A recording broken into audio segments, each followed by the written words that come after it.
Momento de hablar del Eurobasket recientemente finalizado en Letonia. Y por eso vamos a hablar con un nuevo viejo amigo de la casa de aquí de Trapase, que ya lo hemos tenido en un par de oportunidades, así que le vamos a dar la bienvenida. Siempre agradeciendo el tema de la diferencia horaria, aunque en este caso está un poco menguado porque estamos grabando, no a la hora del programa, sino un ratito antes. Le vamos a dar la bienvenida al señor José Manuel Puertas, que nos atiende como siempre desde España. Hola, colega querido, ¿cómo va eso?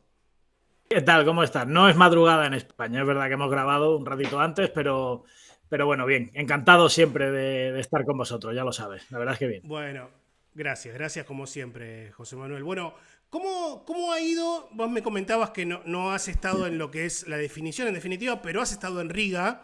¿Qué has podido ver de este Eurobasket?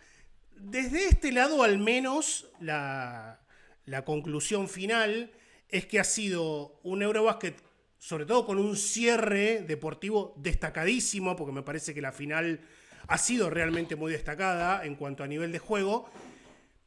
Pero también quería hablar un poquito de lo que han sido las segundas líneas de seleccionados. Y hablo de, bueno, Finlandia me parece el ejemplo más claro, pero incluso hasta Suecia, Georgia, que me parece que en este torneo han dado un paso adelante, pero no sé en definitiva cuál ha sido tu sensación. Bueno, a ver, yo creo que, como bien dices, el cierre ha sido muy bueno, muy brillante, porque ha sido una de las mejores finales de Eurobásquet de los últimos años. Bueno, por suerte o por desgracia, para mí que soy español, estamos muy acostumbrados a que España juegue finales, ¿no? La jugó en 2007, la jugó en 2009, la jugó en 2011, la jugó en 2015, la jugó en 2022 y casi siempre que las ha jugado, menos contra Rusia en 2007 en casa, las ha ganado. Y cuando España ha ganado finales, han sido finales que siempre ha ganado España relativamente fácil, ¿no? Entonces, ver una final tan igualada, tan, bueno, pues muy competida hasta que quedaba un minuto, que Alemania terminó llevándosela ante Turquía, yo creo que fue un gran cierre, ¿no? Porque al final pues suele ser lo que queda en el recuerdo, ¿no? En la final y creo que han sido los dos mejores equipos los que han llegado. También el tercer y cuarto puesto fue muy interesante porque aunque durante muchos minutos Grecia lo tuvo controlado, esos 3 últimos minutos y medio de locura de Finlandia estuvieron a punto de darle la vuelta y el tiro de Jantunen yo creo que pasa a ser historia del Eurobásquet porque un tiro a metro y medio del aro con uno abajo quedando 5 segundos. Finlandia no hubiera imaginado eso en la vida y lo tuvo, pero claro, es una situación de mucha tensión y yo creo que el propio Jantunen lo pensaba. Y muy de acuerdo en lo que has dicho. El otro día yo hacía esa reflexión desde la óptica de España, ¿no? Porque yo tengo la sensación de que la élite del baloncesto europeo ya no son 7, 8 equipos. Hay gente llegando a la élite, ¿no? Y entonces, para que España vuelva a estar ahí, yo no creo que España no esté entre los 16 mejores equipos de Europa, no lo creo. Yo creo que está más arriba, pero sí es verdad que no está ahora mismo entre los 4 o 5 mejores. Entonces España necesita andar mucho camino, ¿no? Para recuperar un puesto ahí, porque ya no es solo superar a, yo que sé, a las Serbias, Francias, Italias, Alemanias, Lituanias, Letonias, sino que toda esta gente está llegando, ¿no? Y Finlandia y Suecia sobre todo, yo tenía la opción de hablar con Simon Birgander después de la eliminación de Suecia, eh, que compitieron muy bien ante Turquía y jugaron francamente bien aquel día. Yo tengo la sensación de que son gente que está llegando, como te digo, para quedarse. Birgander me decía que en Suecia el baloncesto ya es el segundo deporte del país. Es más seguido y tiene más licencias que el hockey hielo. O sea, si nos hubieran dicho esto hace unos años, sería implanteable que el baloncesto estuviera por delante del hockey hielo del tenis, ¿no? Ahora solo está detrás del fútbol. Entonces, esa reflexión me parece que es muy acertada y creo que hay gente llegando que se va a instaurar y probablemente se va a quedar. En Finlandia lleva mucho tiempo poniendo mucho dinero y si encima le salen estos unicornios como es Markkanen y como, bueno, vamos a ver qué pasa con Murinen, pero podría ser un poco el líder de la próxima generación finlandesa, pues tienen pinta de llegar para quedarse, ¿no? Con Georgia tengo alguna duda más, porque al final es un equipo muy veterano, que casi todo el talento lo tiene en el juego interior. Vamos a ver cuando ahora ya Shermadini va a jugar 2 partidos más y lo va a dejar, qué pasa con Schengelia, con Vitace, con Burjanache, toda esta gente que ya está en torno a los 30. No sé cómo es el relevo de Georgia, pero sí que está claro que creo que la punta de la pirámide, la élite del baloncesto europeo, tendrán algunas selecciones años mejores y años peores, pero creo que se va ensanchando y eso aumenta mucho la competencia.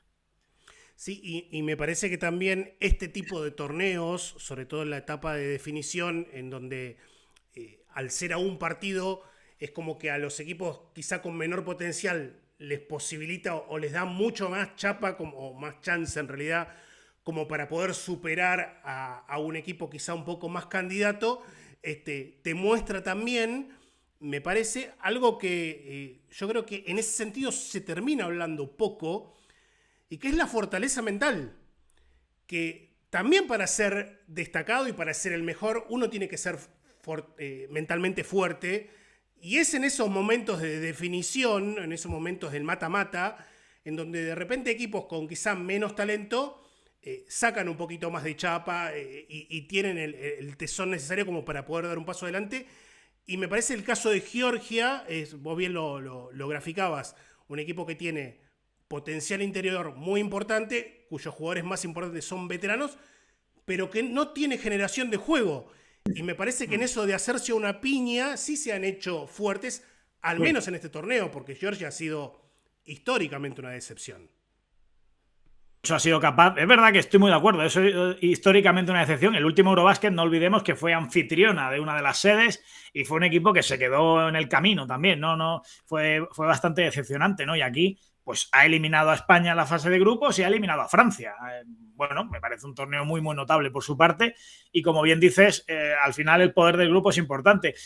Yo no creo que nadie piense que Finlandia es mejor que Serbia. No lo creo. Y sin embargo, en ese momento de resolución, pues Serbia no gestionó bien mentalmente eso. Finlandia lo hizo francamente bien. Ese estilo de Finlandia de 5 jugadores abiertos en los que todos tiran no tuvo respuesta en Serbia.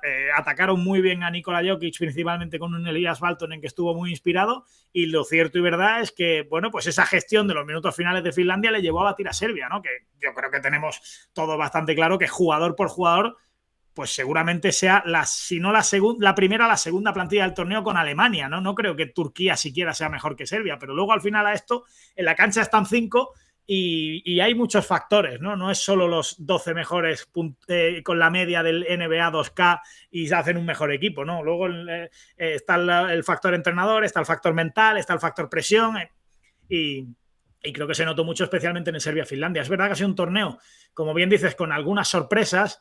Sí que me hubiera gustado que en las eliminatorias hubiera algunos partidos más igualados, porque, por ejemplo, las semifinales no fueron demasiado igualadas, los cuartos es verdad que también fueron bastante desequilibrados, no hubo partidos de máxima tensión en ese sentido, sobre todo, hombre, el Serbia-Finlandia sí, Turquía lo pasó muy mal ante Suecia en octavos. Creo que el otro día leí el dato de que no había habido ni una prórroga en todo el torneo, ¿no? Lo cual es llamativo. Pero en general, pues bueno, yo creo que ha sido un buen torneo y algo que es una reflexión yo creo que ya evidente. El hecho de que ahora haya pasado, en vez de ser cada 2 años como era hace una década, a ser cada 4, le da más valor. Ahora mismo Alemania es la vigente campeona del mundo y de Europa. Y va a ser así durante 4 años. Y va a haber muchos jugadores que, pues Nikola Jokic dentro de 4 años, ¿cuántos años va a tener? Ya estará por encima de los 30, ¿no? Y no habrá sido campeón de Europa. Y Giannis Antetokounmpo no habrá sido campeón de Europa. Así que seguramente dentro de 4 años quieran volver al Eurobasket. Hace 10, 12 años, como el Eurobasket era cada 2 años, era como que, bueno, este me lo puedo perder y ya iré al siguiente e intentaré ganar ahí, aunque luego casi siempre ganaba España, ¿no? Es la realidad. Pero ahora yo creo que esto facilita, aunque nos tenga un verano que va a ser el que viene sin torneo de selecciones, y eso se echa de menos, pero creo que hace que sea mucho más difícil ausentarse por decisión propia de un gran torneo, porque no tienes tantos en tu carrera. Puedes tener 3 Eurobasket en tu carrera. Antes podías tener 6, 7. Y eso creo que, bueno, augura que el próximo, que por cierto la fase final, igual que ha sido en Riga, será en España. Bueno, yo creo que va a ser un torneo muy interesante también porque, por ejemplo, ya te digo, estos dos, Jokic y Antetokounmpo, no van a ser campeones de Europa y ya van a estar por encima de los 30 años. Van a tener cierta presión en ese sentido. Te pido 2 reflexiones acerca de los finalistas, dándote en cierto pie en cuanto a una opinión personal. Alemania, mínimo semifinales en los últimos 4 torneos grandes, el último el Eurobasket anterior que organizó, Mundial, Juegos Olímpicos y obviamente este en el que se acaba de consagrar campeón. Un equipo quizás hasta de época, porque sí, sin tener ninguna super mega estrella como puede ser Nikola Jokic, como puede ser Giannis, como puede ser Luka Doncic, ha conformado un equipo que parece tener todo, porque tiene gente muy talentosa, Schröder, que me parece que es el jugador más importante de la historia del seleccionado alemán, bien, no el mejor, creo que es algo que nos parece similar a lo que es Argentina con la comparación Ginóbili-Scola, ¿no? Ginóbili el mejor jugador de la historia, Scola el más importante del seleccionado, pero digo, tiene el talento de Schröder y de Franz Wagner, tiene un interno que puede hacer de todo, como Daniel Theis, se le queda manco Buchmann y lo reemplaza muy bien con Thiemann, entre comillas, nace Tristan da Silva en su primer torneo importante con el seleccionado, tiene de esos jugadores que entran en cualquier esquema y que tienen un índice de error muy bajo como Maodo Lo. Bueno, lo tiene Andy Obst, tiene herramientas por todos lados. Y por el otro lado, Turquía, que también en cuestión de datos, nunca había ganado una eliminatoria en un torneo importante fuera de Turquía. Y llega a la final y uno se pone a ver, y también tiene un montón de jugadores importantes. ¿Con qué te esperabas encontrar de cada uno de los dos equipos y con qué imagen te vas una vez terminado este Eurobasket? Bueno, yo Alemania sí la esperaba donde estaba, ¿no? Para mí Alemania, pues seguramente si yo cuando aposté al inicio del torneo apostaba por una final Alemania-Serbia. Entonces Alemania estaba donde yo pensaba que tenía que estar. Es verdad que ha tenido alguna dificultad con el torneo, como dice la lesión de Fotman, y luego quiero reseñar lo que ha pasado en el banquillo de Alemania, porque no ha sido una situación nada fácil, ¿no? Ya sabéis que en la primera fase Alex Mumbrú sufrió una pancreatitis, un problema de piedras en la vesícula biliar, y bueno, de hecho ha acabado el torneo y al día siguiente estaba ingresado en Barcelona y va a estar 2 semanas ingresado, seguramente tenga que pasar por quirófano. Lo ha pasado bastante mal. Yo allí, bueno, he estado más o menos cerca de ellos. Al final ya sabéis que el cuerpo técnico alemán, pues aparte de Mumbrú, tenía más miembros españoles y digamos que he palpado mucho lo que pasaba en el día a día. Y ha sido muy complicado porque además la gestión no ha sido sencilla. Recuerda el comunicado famoso que apareció de Alex Mumbrú ya no va a ser el entrenador, luego sale otro comunicado a las pocas horas teniendo que aclarar que sí, la famosa foto de todo el equipo rodeándole. A mí me consta que el equipo ha estado con él y que, bueno, esta selección, obviamente el talento está ahí, pero que también es una buena obra de un Mumbrú que creo que se reivindica su posición como entrenador en ese sentido, ¿no? Dicho lo cual, bueno, efectivamente el caso de Schröder es un caso curioso, ¿no? Porque es muy dominante en FIBA cuando en NBA no es una estrella, ¿no? Es un jugador que ya, bueno, pues está pasando a ser carne de traspaso y muy habitualmente y que, bueno, es un jugador con un rol secundario, pero llega a FIBA y es absolutamente dominante, ¿no? La segunda parte de la final es una maravilla. Para mí, bueno, es que Franz Wagner es una auténtica debilidad. Es un jugador que yo pienso que si alguien fabricara en un laboratorio el 3 perfecto, sería Franz Wagner con un pelín más de tiro exterior.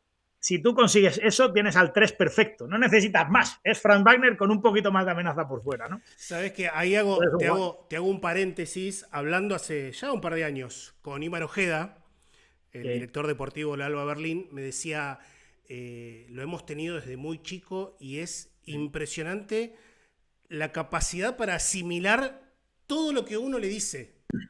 Es decirle una cosa y no tener que repetírsela porque es el jugador perfecto. Es decir, asimila al instante todo lo necesario que necesita su posición y que necesita el juego en líneas generales. Es una maravilla. A mí me parece una gozada, me parece un jugador fantástico, insisto. Si tuviera un pelín más de amenaza exterior, bueno, no sé lo que podría ser de él, pero vamos, es un jugador de los que te paga la entrada, ¿no? De los que dice, yo he pagado la entrada para ver jugar a Franz Wagner, ¿no? Y luego no olvidemos que Alemania, bueno, Moritz Wagner no estaba, como bien has dicho, Voigtmann cae por lesión, Hartenstein, que podía estar también, bueno, finalmente no ha estado, es decir, que tenían también algunas bajas, es decir, que Alemania tiene más todavía. Entonces, bueno, es como bien dices, es un equipo generacional, ¿no? Y es el equipo del momento, claramente, porque es vigente campeón del mundo de Europa y eso lo ha podido decir muy poca gente a lo largo de la historia, ¿no? Como también indicas, pues tiene adelante, tiene atrás, tiene a uno de los mejores tiradores de Europa como Andy Obst, tiene jugadores que pueden jugar de 4 abierto, que pueden abrirte el campo, que también son durísimos en defensa, como Theis, como Bonga, que hizo una final fantástica, como Thiemann muy bien también en la final. Bueno, pues el mejor equipo del torneo. Yo Turquía, sinceramente, es verdad que previamente al torneo no la daba tan arriba. Es verdad que ves la plantilla y tiene un equipazo, pero no la daba tan arriba. Entre otras cosas, por ese historial que tú decías, ¿no? Yo tuve la suerte de estar en el Mundial de Turquía en el año 2010 y fue una de las pocas veces que Turquía ha pasado rondas en un campeonato internacional. ¿Por qué? Porque jugaba en casa. La otra vez, ¿cuándo fue? Igualmente en el Eurobásquet de Turquía en el año 2001 y el del 2017, ¿no? Pero es verdad que Turquía nunca que salía de sus fronteras conseguía nada, pero si lo piensas, pues tiene a Shane Larkin, que es un base de altísimo nivel para FIBA, a Cedi Osman en el puesto de 3 jugando a muy buen nivel y a Alperen Sengun. Es decir, tiene 3 jugadores en las posiciones claves del campo que son dominantes, ¿no? Y luego los secundarios han estado muy enchufados. Osmani ha estado muy bien, Seamus Hasser ha estado muy bien. Otra de las reflexiones que hacía durante el torneo es, claro, es que vemos a Turquía y tiene a 2 jugadores que en España jugarían muchísimo, que son Furkan Korkmaz y Jurseven, que no juegan. Es decir, no necesita Ataman a estos 2 tíos que en España jugarían 25 o 30 minutos, ¿no? Es decir, Turquía está muy bien armada. Y luego Ataman me parece un entrenador como la copa de un pino. O sea, puede caerte mejor, puede caerte peor, pero el tío es muy bueno y gestiona francamente bien lo que sabe hacer. Y fíjate que no le hemos visto montar ningún espectáculo porque él no lo ha necesitado, ¿no? Pero Ataman no me ha tenido parece que cambiar el curso de los partidos. Eso, no le ha hecho falta. Y luego, por supuesto, hay que hablar de Sengun, ¿no? Porque mi sensación con Sengun es que estábamos ante un buen jugador en NBA, obviamente, 23 años, jugando ya bien en Houston y tal, pero yo creo que muy poca gente podía esperar esta versión que hemos visto de él. Ha sido, bueno, pues avisando a ser, a la par que Doncic y Jokic, el próximo gran jugador dominante en FIBA, ¿no? Ha sido una eclosión por encima de las expectativas, ¿no? Un jugador capaz de dominar el poste bajo como ya casi nadie hace, con esa línea de pase y esa visión generosísima, esa forma de generar juego para los demás, capacidad reboteadora, pudiendo jugar de cara. Es verdad que mancha un poquito su torneo el último minuto de la final, pero vamos, el torneo es que es de matrícula de honor. Si le quieres bajar con eso a 9,8, pues bájaselo, pero el torneo de Sengun es una auténtica maravilla, ¿no? Entonces, para mí es la gran sensación y es claramente el hombre que por mucho que tengas a Osman y a Larkin y a los secundarios jugando bien, Sengun ha puesto a Turquía a ese nivel, ¿no? Y ha sido muy justo porque han sido el segundo mejor equipo del torneo, claramente. Yo ahí hubiera esperado a Serbia, pero claramente ha sido Turquía quien se lo ha merecido estar y bueno, pues vamos a ver este Sengun a dónde es capaz de llevar a Turquía, ¿no? Porque vienen años por delante en los que tiene pinta, insisto, tiene 23 años de ser un jugador muy, muy dominante a nivel FIBA. Sí, es verdad, es verdad. A mí el último minuto de Turquía se me hace como que le ha quedado, al acortar la plantilla, cosa lógica en estas instancias, se me hace que le ha quedado muy largo el partido a Ataman y las piernas me parece que le han jugado una mala pasada. Lo mismo que, para no irme mucho del hilo, lo mismo que a Jantunen en el último tiro. Parece una cuestión de piernas, quizá. Pero bueno. Sí, yo creo que ahí, claro, si tú lo piensas, si ahora lo ves, si Jantunen se sienta en su casa y lo ve, pues dirá, ¿por qué no caí al suelo y la levanté? Pues claro, quedan 5 segundos, pero eso es muy fácil verlo por la pantalla. Pero tú ahí coges ese balón, te ves en el aire a 1,5 metros del aro, yo también lo hubiera soltado seguramente. Y es un tiro muy difícil, porque a 1,5 metros del aro, en el aire ya, cayendo en fase descendente del salto, no es un tiro fácil. Y obviamente con todo lo que hay en juego y toda la presión. Lo lógico que es caer y levantarla. También estaba Giannis por ahí que te puede poner un tapón, evidentemente, pero yo entiendo perfectamente a Jantunen que coge ese balón, se ve ahí, que haga, pues que tire, ¿no? Porque tengo aquí un bronce, ¿no? Bueno, eso es lo bonito de esto también, ¿no? Que al final jugadores de altísimo nivel, pues cometen, entre comillas, lo que nosotros podemos decir que es un error y probablemente lo sea, pero hay que estar ahí y gestionar esa situación mental y eso es muy difícil. Y es que quizás si hubiese tomado la bola, hubiese caído y si hubiese comido el tapón, sí, estaríamos diciendo ahora, ¿por qué no tiró sin caer? ¿Por qué no tiró? ¿Por qué no tiró? Claro. Exactamente. Última que te hago, José Manuel, agradeciéndote desde ya el tiempo y la predisposición y la buena onda, como solemos decir de este lado del mundo. Una pequeña reflexión sobre esta España que ya no tiene a Sergio Escariolo. Se habla de Pablo Lasso, Chus Mateo, Xavi Pascual, aunque uno entiende que va a terminar más temprano que tarde en Barcelona, hasta Jaume Ponsarnau. Bueno, hay varios nombres, pero un Escariolo que se va fuera de la fase de grupos, pero me parece que también dejando algo que se le ha valorado, lo he leído en algunos colegas tuyos, no recuerdo si te lo he leído a ti, pero no quiero pecar de injusto en este caso con a quienes sí he leído, el hecho de jugársela con la nueva camada, ¿bien? Con De la Rea, con Sainz-Supéry, el hecho de dejar algo, de decir, bueno, a ver, yo me voy, pero no a... estos 2 lugares no los va a ocupar cualquiera, los va a ocupar quien yo, al menos desde mi posición actual, creo que es la gente que se tiene que empezar a hacer cargo del seleccionado español. ¿Cómo has visto la dinámica de España? Ha sido claramente un Eurobásquet muy complicado para el seleccionado español.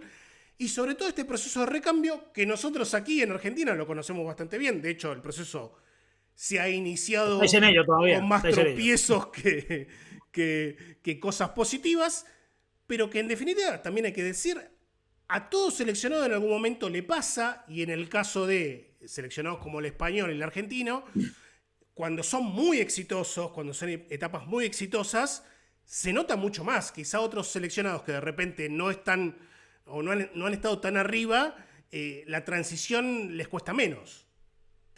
¿Sabes qué pasa? Que nosotros en 2017, cuando España queda bronce en el Eurobásquet, se despide Navarro, Gasol con 37 y tal, ya empezamos a decir, bueno, aquí ya vamos a prepararnos porque viene el relevo, a ver qué pasa por delante. Y entonces en 2019 fuimos campeones del mundo cuando nadie lo esperaba, final contra Argentina.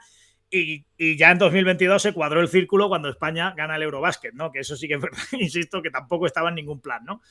Es verdad que a partir de ahí pues sí ha venido el batacazo gordo, ¿no? España cae en octavos del Mundial, cae en la fase de grupos de los Juegos Olímpicos y cae en la fase de grupos del Eurobásquet. Para mí es difícil gestionar que España está fuera de los 16 mejores equipos de Europa, ¿eh? Yo creo que eso, por mucho que haya habido dificultades, no cabe que sea calificado de otra forma que fracaso o fiasco importante de España. Pero sí es cierto que ha sido una situación muy complicada. Bueno, aparte de la retirada de Rudy o la retirada de Jules de la selección, durante este mismo verano ha sido un momento muy complicado. Alberto Díaz se lesiona, Lorenzo Brown renuncia a la selección apenas una semana antes del training camp sin ningún margen de maniobra. Alberto Abalde se lesiona, Elillón Ndiaye se lesiona. Es decir, complicado, ¿no? Y sobre todo en el puesto de uno.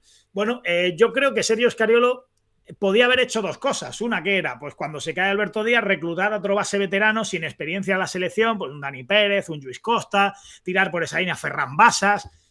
Pero bueno, decidió apostar por lo que yo creo que es, sinceramente, en ese sentido, inteligente de cara al futuro de la selección, porque si llama a uno de estos tres o algún otro de ese corte, pues seguramente ya no van a volver a ir a la selección, ¿no? Igual hubieran dado un rendimiento mejor a corto plazo, pero no ibas a construir, ¿no? Y yo creo que Scariolo ha apostado por construir a fuerza Orcas, ¿no? Porque se le cae a Alberto Díaz. Si Alberto Díaz hubiera estado, yo creo que Mario Sansuperi no hubiera ido al Eurobásquet, muy probablemente, ¿no? Hubiera jugado muy poquito. Pero bueno, metió por ahí a Mario de la Rea, si hubiera ido seguro, ¿no? Yo, en eso que dices, viendo que solo en el partido ante Grecia, los últimos 3 minutos, se le vio juntos a los dos, sí que me hubiera gustado verlos juntos antes, ¿no? Es verdad que, obviamente, meter a dos chavales de 19 años tiene que ser algo cocido un poco a fuego lento. Además, cuando el torneo empieza tan mal con la derrota contra Georgia en un partido espantoso de España, eso no te da mucho margen a meter alegrías. Pero sí es curioso que después de haberlo evitado durante casi todo el torneo, los 3 últimos minutos del partido contra Grecia, cuando te está jugando la vida, sí estén los dos en cancha, ¿no? Por primera vez. Bueno, ese ha sido el sello, obviamente, que ha dejado Scariolo, que es indiscutiblemente el mejor seleccionador de la historia de España. Lo puedes comparar con Antonio Díaz Miguel, que es el gran creador, seguramente, de los éxitos pretéritos de la selección española en los 70, en los 80, pero a nivel de currículum no hay color ni comparación posible con ningún otro. Sergio Scariolo ha ganado 4 Eurobásquet, 3 medallas olímpicas, una Copa del Mundo. O sea, es una cosa alucinante que seguramente no volveremos a ver en España. No la veré yo y no la verán mis hijos o mis nietos, seguramente, ¿no? Porque es algo alucinante. Y bien, como bien dices, ha querido dejar un poco ese legado. Él incluso en la rueda de prensa posterior a la eliminación contra Grecia lo recalcó, ¿no? El hecho de aquí está esto, ¿no? Pero lo que viene por delante es difícil. Es difícil por lo que hemos dicho antes, que hay gente llegando a la élite, que España ahora mismo, si medimos en jugadores NBA, tiene 2. Uno es Santi Aldama y el otro es Hugo González, que vamos a ver el año que viene lo que es capaz de jugar en Boston Celtics, que yo creo que ha habido una clarísima falta de liderazgo en la selección, porque hay buenos jugadores que pueden ser segundos o terceros espadas, pero no había ninguno que fuera un primer espada, ni a nivel de juego, ni sobre todo a nivel de carácter. Es decir, yo eché mucho de menos en varios partidos pues a un Sergio Llull que tocara rebato, que pegara 4 voces allí, que pusiera a todo el mundo firme, como hizo, por ejemplo, Rudy Fernández en el anterior Eurobásquet, en el partido de cuartos de final, creo que fue contra Finlandia, que España va 13 o 14 puntos abajo y cuentan las historias que Rudy en el vestuario al descanso puso a todo el mundo firme y España salió a morder, ¿no? La sensación es que no había nadie con ese carácter en el vestuario, ¿no? Yo creo que, por ejemplo, Santi Aldama, que se le esperaba un poco como el líder de la selección, no tengo ninguna duda de que él es muy buen jugador, pero cuando él es la primera opción clarísima, le ha costado mucho. Yo creo que él va a ser un muy buen jugador de segundo espada, pero de primero tengo alguna duda más después de lo que hemos visto, por su estilo de juego, ¿no? Y por su propio carácter. Aunque tengo claro que va a ser un jugador que va a estar en la selección muchos años porque le necesitamos. Entonces, el futuro es complicado. Creo que para España es una ventaja, entre comillas, que el camino a la Copa del Mundo es relativamente cómodo. Ha caído en un grupo razonablemente fácil, dentro de que ahora vienen otra vez las dificultades de que, ya sabes, las ventanas coinciden con Euroliga, con NBA, vamos a ver a quién recluta a España y con qué va, pero los rivales no son de altísimo nivel, vuelve a tener a Georgia, tiene a Dinamarca, es decir, incluso los del otro grupo, pero porque, por ejemplo, hay un grupo, el otro día veía que hay 4 selecciones muy potentes, de las cuales una no va al Mundial, eran Turquía, Lituania, Serbia y, no sé, y Francia, me parece. De esas 4, una no va a estar en la Copa del Mundo. España va por un camino mucho más cómodo. Entonces, en ese sentido, tienes algo más de oxígeno, creo, para poder ir construyendo, pero hay que construir ya y empezar a meter a los chavales jóvenes. España, ya sabes, tiene una generación que fue campeona del mundo sub-19 hace 2 veranos y, bueno, pues tenemos mucha expectativa puesta en esa gente, ¿no? Pero al mismo tiempo, pues aquí tenemos esa gran paradoja de que en la Liga Andesa hay un 21% de jugadores españoles y cada año hay menos. Y cada año juegan menos y son menos importantes en sus equipos y luego esto cuando ves a la selección se nota porque es muy difícil que nadie asuma la responsabilidad y tenga el descaro, como por ejemplo hizo Mario Sansuperi en el partido contra Grecia, que dijo, mira, yo juego a esto, al baloncesto así y voy a asumir y voy a liderar y si me sale bien, me saldrá bien, pero a mí por esconderme no va a ser. Y Mario Sansuperi tiró del carro con 19 años y a mí me puso la piel de gallina. ¿Por qué? Porque él siempre ha jugado así, porque ha tenido la suerte de tener un entrenador que le deja jugar así. Vamos a ver ahora, se va a Gonzaga, cómo evoluciona, pero yo espero que él mantenga ese descaro porque a la selección le hace falta líderes. Tenemos mucho trabajador, mucho currito, mucho tipo que está para poner bloqueos, rebotear y que luzca al de al lado, pero hay un momento en el que en la selección tienen que lucir ellos. Y ese es el gran problema de España ahora mismo. ¿Quién va a ser un poco el líder o los 2-3 líderes de esta nueva generación? Para mí es la gran preocupación. Brillante, José Manuel. Millón de gracias, como siempre. Al caballero lo pueden seguir en Tirando a Fallar. Les recomiendo que lo busquen. Está en Es Radio. En la arroba, en ex es @tirando a fallar. Los domingos en nuestra noche argentina, ahí lo van a poder escuchar. Igual hay muchos cortes en rotación en redes sociales. Pero el domingo a la noche, cerca de las 8 de la noche, me parece, más o menos. Ya, son 5 horas de diferencia, ¿no? A las 8. Sí, sí. No, a las 8. No, es a las 11 de la noche en España, son 5 horas a las 6 de la tarde. 6, bueno, pero más o menos, por ahí, a la tardecita, noche. Se sacan el bajón, que para nosotros los argentinos el peor momento de la semana es el domingo a la tarde, el domingo a la noche, cuando ya uno está pensando que el lunes tiene que ir a trabajar. Bueno, que se acerca el lunes, ¿no? Debe ser universal igual eso. Bueno, pero se sacan ese bajón escuchando al señor que tiene un montón de entrevistas buenísimas, bien, con personajes del básquetbol o del baloncesto, como le dicen en España, y además muchos especialistas. Suele estar con el señor Gonzalo Vázquez, así que lo tienen siempre ahí atento. Millón de gracias, José Manuel, como siempre, abrazo grande y nos estaremos viendo pronto por aquí, por la misma maquinita en la que estamos ahora.